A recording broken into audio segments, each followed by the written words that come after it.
Salam saudara-saudara, bertemu kembali dalam channel Injili. Pada hari ini kita akan mendengarkan pemaparan dari saudara Ketapan. Topiknya menarik, yaitu Antikristus. Ini berbicara tentang eskatologi ya. Ya, kami silakan kepada saudara. Baik, terima kasih. Saya akan membahas tentang Antikristus ini, di mana latar belakang Antikristus ini yang dibuatkan dalam Alkitab, yang akan menjadi musuh Kristus, yang menyesatkan banyak orang. Jadi Antikristus ini itu melawan atau mengganti atau mengambil tempat Kristus. Jadi kita bisa katakan bahwa menentang atau memusuhi Kristus dan bukan menuntut dirinya sebagai Kristus sendiri. Jadi dalam surat Yohanes menunjukkan bahwa di mana gereja telah muncul nabi-nabi palsu. Bisa kita lihat dalam 1 Yohanes pasal 4 ada yang 1 yang membawa ajaran yang keliru tentang Kristus sehingga menimbulkan perpecahan. Bisa kita lihat 1 Yohanes pasal 2:19. Jadi ajaran yang sesat yang muncul pada saat itu adalah ajaran yang menyangka bahwa ia adalah Yesus sendiri. Jadi dia itu adalah antikris yang menyangkal Bapa maupun Anak. Bisa kita lihat dalam 1 Yohanes pasal 2 ayat 22. Jadi oleh sebab itu surat Yohanes ini untuk menentang pernyataan dari para penyesat yang membawa ajaran yang menyimpan tentang Kristus itu.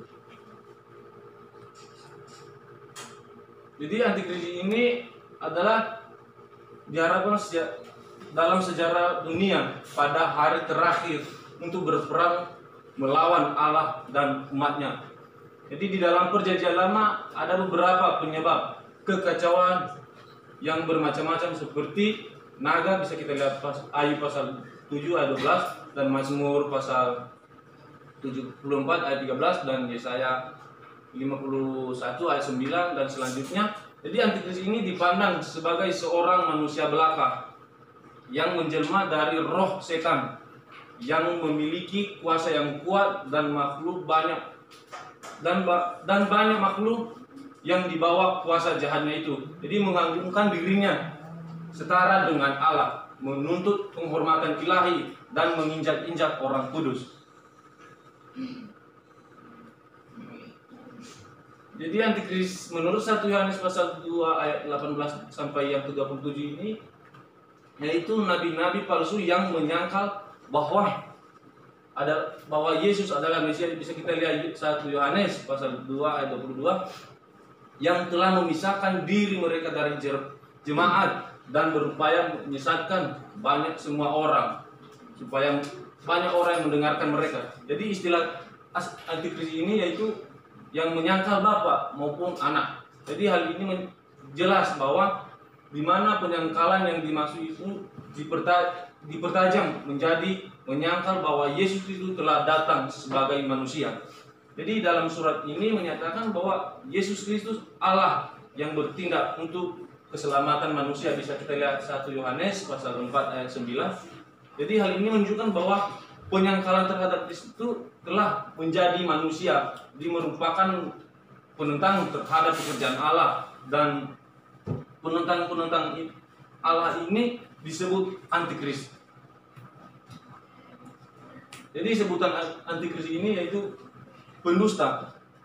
Jadi pendusta ini yaitu dia yang menyangkal bahwa Yesus adalah Kristus. Dia itu adalah Antikristus. Dia yang menyangkal baik Bapa maupun Anak. Bisa kita lihat 1 Tesalonika pasal 2 ayat 22. Yang kedua, Antikristus ini juga adalah penyesat, di mana telah muncul pergi dan ke seluruh dunia untuk mengaku bahwa Yesus itu telah datang sebagai manusia. Jadi itu adalah si penyesat dan Antikristus. Bisa kita lihat 2 Yohanes pasal 1 ayat 7. Yang kedua, manusia durhaka.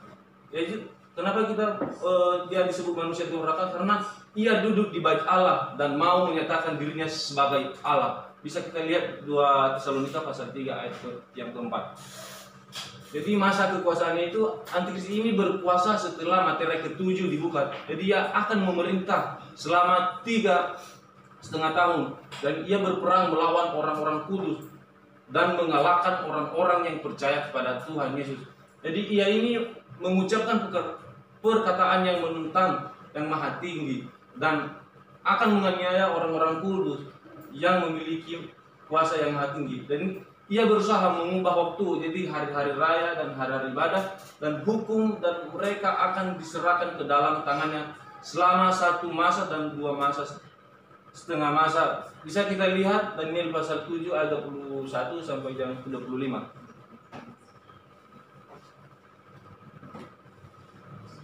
Jadi kesimpulan daripada antikris ini itu adalah nabi-nabi palsu yang menyangkal bahwa Yesus adalah Mesias, yang telah memisahkan diri mereka dari jemaat dan berupaya untuk menyesatkan semua orang supaya banyak orang kudus mendengarkan mereka. Jadi akhir zaman akan muncul suatu makhluk jahat yang dinamakan antikris. Jadi seorang antikris akan menegaskan bahwa ada antikris yang akan datang. Jadi yang banyak yang akan datang yang telah bangkit, yaitu mereka yang menyangkal baik bapa maupun anak. Jadi hal ini jelas bahwa di sini nanti akan menjadi penyangkalan bahwa Yesus Kristus telah datang sebagai manusia. Demikian hasil presentasi saya. Terima kasih. Iya, terima kasih. Jadi penegasannya bahwa sebenarnya antikris itu telah ada. Ya, dalam konteks 1 Yohanes 2 ayat 22 itu berarti bahwa pada masa itu, pada masa jemaat mula-mula pun berarti sudah ada antikris. Yaitu siapa mereka? Yaitu mereka yang menyangkal Bapa maupun Anak, yaitu Yesus Kristus. Intinya adalah setiap orang yang menyangkal bahwa Yesus adalah Tuhan, ya, dan Juru Selamat, setiap orang yang menyangkal Yesus adalah Allah yang menjadi manusia, dapat digolongkan sebagai antikris. Sampai pada masa kini pun setiap orang yang menolak Kristus sebagai Tuhan dan Juru Selamat, dia adalah antikris.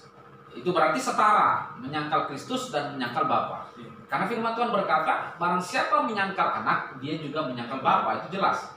Karena tidak seorang pun mengenal Bapa kalau tidak mengenal Anak. Jadi pengenalan akan Bapa itu adalah mengenal Kristus. Ketika kita mengenal Kristus, maka kita mengenal Bapa. Nah, menariknya adalah di sana adalah ada antikris yang satu pribadi, tapi ada banyak antikristus. Artinya apa? Ada satu antikris yang akan memang benar-benar nanti memimpin sebagai pemimpinnya. Ya, sebagai pemimpin yang akan duduk di bait Allah, menempatkan dirinya sebagai Allah yang ingin disembah oleh semua orang. Nah, ini yang disebut pemimpinnya, yaitu antikris bersifat tunggal. Tapi antikris itu sudah banyak. Ya, ini adalah anggota-anggotanya. Ya, dan demikian juga nabi palsu dan bahkan mesias-mesias yang palsu. Nah, jadi